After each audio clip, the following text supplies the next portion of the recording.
Let's start the segment by checking in on Bud Light ambassador Dylan Mulvaney. I live for the gays. I live for the gays. I live for them. I live for the gays. The gays, the gays, the gays. The gays, the gays, the gays make me happy. I don't want to live for anyone else. Gay, gay, gay. Be gay. Yeah, yeah, yeah. Whoa, whoa, whoa. I have no comment. Do you have a comment? This poor person is so sick, and she's either exploiting it to make money, which clearly she is, or they are exploiting her sickness, and it's really tragic. I can't see any brand wanting to be associated with her. That's what I can't understand. Now, we played you vision earlier of children being exposed to things that no child should see. You don't take the kids along to the local strip club, so why would you take them to a sexualised drag show or have them hand dollar bills to a dancer gyrating around? Have a look.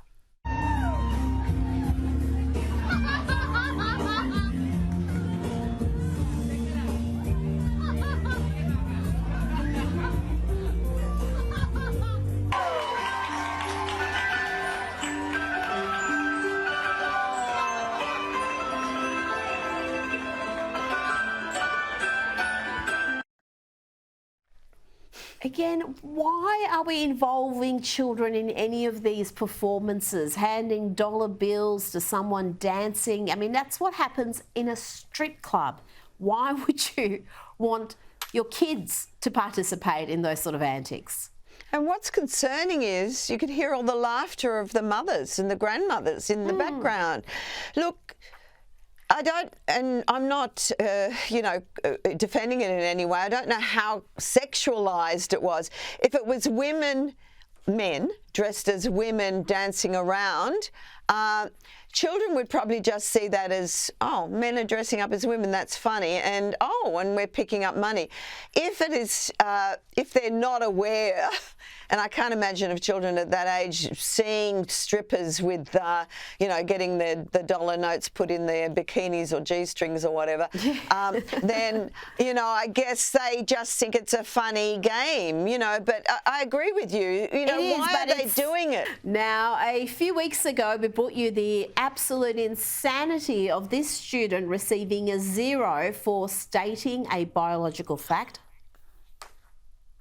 I got a 0 on a project proposal in my class because I used the term biological women, which is apparently not allowed anymore. She even said it was a good project proposal, but I got a 0 because I used this term and it's exclusionary and not allowed anymore. Well, now we hear from the professor who gave that student the 0, and she does not help herself. She stated her support of free speech ends when someone is intentionally or unintentionally participating in a systematic harm of some kind. I mean, can you imagine working hard for 12 years at school, your parents saving up money, going into debt so you can go to university to get a 0 from some lefty lunatic like that? Well, you just can't. I mean, why have they even got that course, a gender, teacher? Why would we even have that in a college? But, she's such a hypocrite. She's quite happy to insult and offend biological women, but she doesn't want to offend, the trans or whoever. I mean, it's so insulting, so rude, and that woman needs to be kicked out. She's a danger, and this poor girl who apparently, and even the teacher said she had a good argument, but because she used that term, which for some reason is now so wrong. I mean, these are supposed to be intelligent people. Honestly, you really have to question about sending your children to universities, colleges, and maybe homeschooling's looking really good these days. I just think, this kind of exposure is so dangerous now. Well, and the assignment topic, you had to use the term biological woman. It was the subject matter. It was all about women's spaces. And so how could you possibly, I guess you wanted her to use cis woman, you know, because we're not women, we're cis women. So that's, to me, is a degrading term, but the left don't seem to have a problem with, you know, half the population being degraded in that fashion. Take a look at a clip that went viral this week.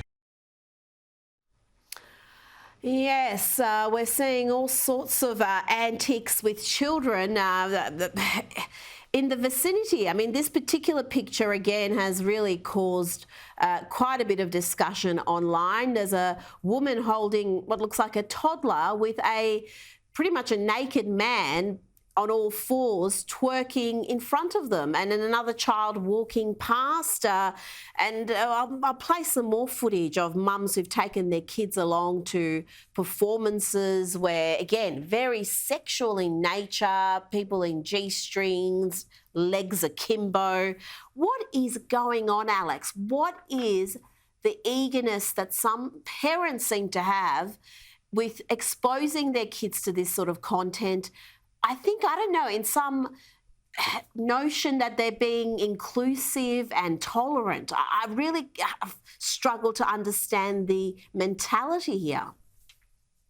Well, you know, it's actually really dark. What happened was last Pride, last year, there was a big event that I went to. It was called Drag Your Kids to Pride. And they had a drag show with children. And on the wall, it said, "It's not going to lick itself." And this got national news. Yeah. And what it did was, Rita, but it caused so much polarization that people on the left now, in order to get free publicity and to virtue signal and to, you know, I guess be a, you know, progressive icon, they're having more drag shows for children. They're doing more drag queen storytime events. So for me, I'm really worried because if you look at companies like Target, we expose them for having LGBTQ-driven clothing for children, when their own vice president of marketing got caught giving $2 million to an organization called Glisten, whose main mission statement is to give kids transgender therapy without parental consent. So this is an attack on children. Of course, I'm not homophobic. I'm not transphobic. You know, every gay person, straight person, whoever wants to celebrate Pride has the right to celebrate Pride. But the sexualization of kids is not okay. And that's what it's become, Rita. In order to be extra edgy, or in order to think that they're, you know, sticking it to the conservatives, they're bringing their children to extra sexual events. So this is not a political thing. This is an over-sexualization of children, and it starts with the access to porn. It starts with, you know, just the digital era that we live in now, where kids can get on social media and share pictures. It's a sexualization of kids problem. It's not a, you know, gay, straight problem, in my opinion. Now, let's move on to the Tony Awards. They've reached a new low. Actor Danae Benton took aim at Governor Ron DeSantis and referred to him as the current Grand Wizard of Florida. The outrageous reference to the KKK was met with cheers and applause from the audience. Have a look. Earlier tonight, CMU and the Tony Awards presented the 2023 Excellence in Theater Education Award. And while I am certain that the current governor of my home state of Florida will be changing. Oh, hilarious, Alex, hilarious. What's your response to that? Well, it's laughable, and that just shows you that Ron DeSantis is a huge threat to the establishment. So I love it, you know, and I see a lot of infighting right now here in America, Trump versus DeSantis, and it makes me mad when the Trump people can't just, you know, objectionably say, Ron DeSantis did a great job in Florida. You know, he kept the state open. Florida is one of the best states to come out of the pandemic. So he's obviously a good governor. So, you know, it's just kind of fake attacks. Anybody that's not a liberal leftist is a white supremacist. And that's why they have people like Larry Elder that they literally call a black white supremacist. So that shows you how out of touch with reality these people are when they use terms like black white supremacist.